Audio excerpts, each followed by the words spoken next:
मणिपुर थुगाइरगा तोंगानबा लेंगाक अमा लिंगनी हाइबगी मंगलान सागलिबा चिनकुकी narco terrorist सिंगा Congress party गा अरोनबा मरी लेनै हाइबसी मयेक सेंगलकले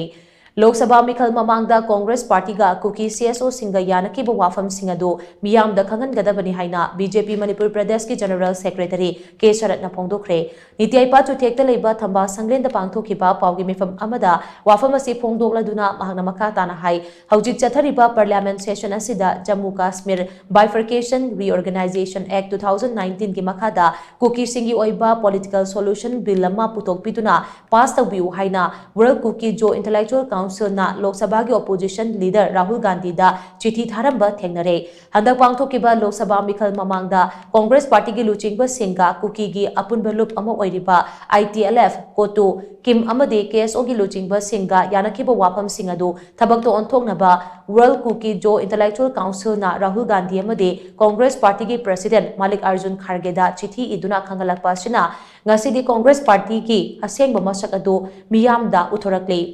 सेंटर अमदी स्टेट लेंगाकता पालिबा बीजेपी लेंगाक असिना मणिपुर की वाथोग असी लोइसिनबा कयारक हन्ना होनखरे अदुबो वारुचिनमा पुरकबा ngamtana लेरिबा असिदे कांग्रेस पार्टी गा मणिपुर थुगाइबा पामलिबा कुकी जो सीएसओ सिंह पुलगा इरांग असी लोइसिनबा यादनबा तोंगान तोंगानबा खोंजंग कया चंगसिलकबदगिने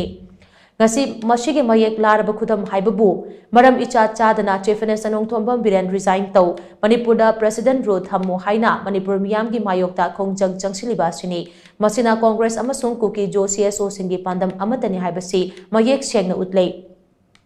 maram aduna manipur kalhausi hairabadi congress party amade chinkuki narco terrorist singdagi aikoi jackson ba mathau tai haina mahana makha tana phongdokhi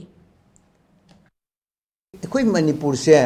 कोई करीगुम्बदा अखोई मयाम पुनः सेक्शन लौदब तारगदी नार्को टेररिस्ट मयाम सिकी मखुत अमदी कांग्रेस मखुता अखोई मणिपुर से लेखा ताना मामुदनतना अमुगा नाहगत पंगमदबदुंबा अखोई मणिपुर हाइबदो ओइगने हाइबसे ngasi बीजेपी न चिंगनेदब ngamjade अचंब लंबीदा अखोई इसान इसाबु कलहोननबा सिदा राजनीति वाफम अखोई करीगुम्बदा अखोई लेजदे पॉलिटिकल gi wafam अखोई लेजदे पॉलिटिकल माइलेज लबु wafam लेजदे अखोई न तौजरिबा खरसिदी अखोई मयाम न थमजरिबा सिदी अखोई न थेंगनरिबा अवाबा ngasi sapu kanna chensil leiba ekhoi umang pun mang maru kokthoraba chingda nong taba yadaba tampak ta hanai orokpa chingda nong manga tampak ising chawsalakpa adu natana popi tharga ekhoi da nahawai china da togiba ekhoi gi opium war gi type da ekhoi gi leidi man harol sing da guli pizza ba nadgi drug pizza ba sinat mayam sin torkan da ekhoi gi nahawol sing asigi pangan chonda leraga manipur praja sing gi pangal sonda leraga masi moina tongba tobu yanar gi chathar ko plan se मसीदा अखोई मरु ओइना Congress party सु यावी हाइबसे अखोई मसी हाइबदा hymen थोक्तब्रा हाइबदो आई मयामनो थमजबनी।